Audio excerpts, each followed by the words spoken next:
Now, I suppose you all have heard about those alien abductions, and you've reached your own conclusions, or you've made your own deductions.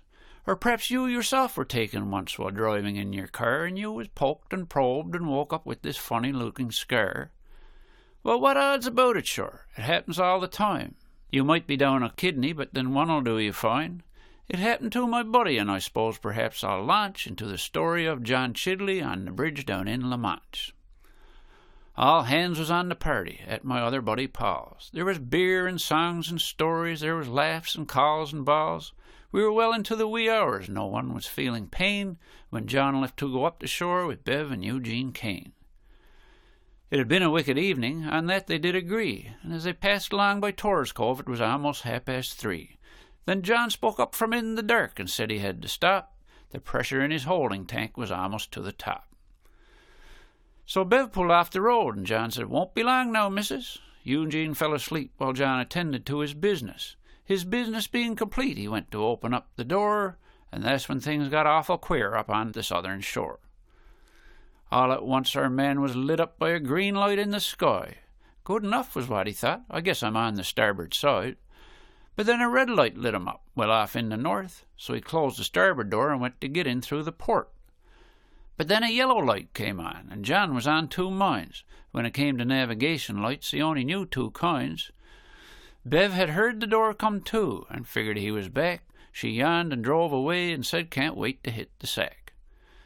Our buddy John, meanwhile, had up and vanished from the scene. He was nothing only particles in Captain Kirk's transporter beam. When he was all put back together, he told the skipper to his face, he wasn't over fussy being all gone abroad in space. Old Kirk said he was sorry, that he had an excuse. He wasn't after John, see, he was trying to get his moose. He'd been searching with the scanner, and all at once his hopes had soared.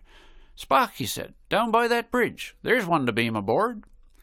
But 'twas John, you see, just done his pee, and I suppose 'twas in the dark. "You fooled me up," John said, "and sure you're hunting in a park."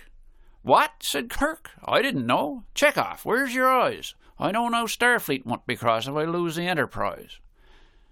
Then the two of them were quiet. They were kind of hesitating. "I know now," Mr. Spock sang out. "That's not some fascinating." Then Kirk got all downhearted and said he never meant to bring on all the trouble he was in, and was the wildlife man a Klingon? Meanwhile, farther up the shore, the Kanes were finally home. Jean woke up, and Bev sang out, "I never more will roam." It was kind of quiet in the back. Jean said, "Now wake up, John." He went to look back for the man. There the man was, gone. "Now where in the devil did he go?" said Jean. "I'm sore perplexed." "I wants me bed," said Bev, "and with that man I'm sorely vexed." They went to drive back down the shore to see if they could see him. Said Jean, "I suppose he's still back on that bridge, but surely not still peeing." Back on board the Enterprise, John said, "Now, Jim, relax. You got no moose, and I won't tell, and that's the very facts. You could beam me right back on that bridge, of that I have no doubt. But first I think you owe me one. I wants to try your ship out." "No sweat, my buddy," Kirk sang out. "Sit here in my chair. Just tell Sulu what you want. Sure, he knows how she goes in gear. How about a flick around the sun, or perhaps to Mercury? We can stop into my cabin there and get a cup of tea." And so John aimed her out in space, and warp 3 they had set. "How fast you got to go?" he asked, "to get her planed off on the step?" "Put her on warp 9, I suppose. That should be fast enough. Or perhaps put 2 feet on the gas, Sulu. Whatever she can suffer." And so they went to roar around the universe a bit. Got bogged down in a big black hole, but then got out of it. John liked the Enterprise so much.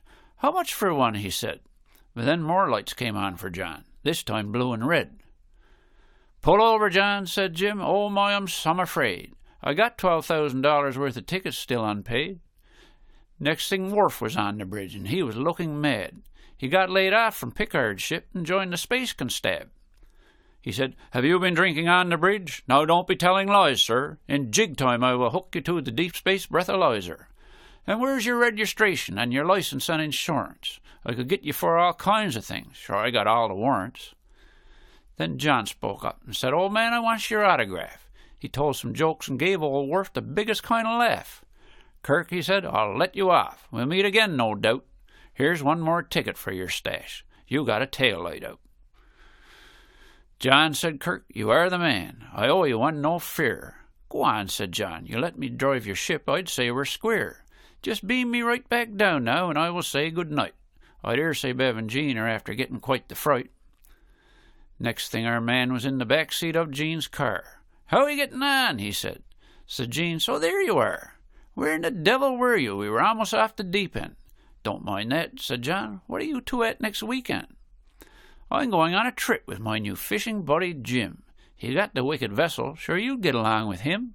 So you can stay at home and watch those foolish old blue jays, or come out with me and Jim. We're going touring with a phaser."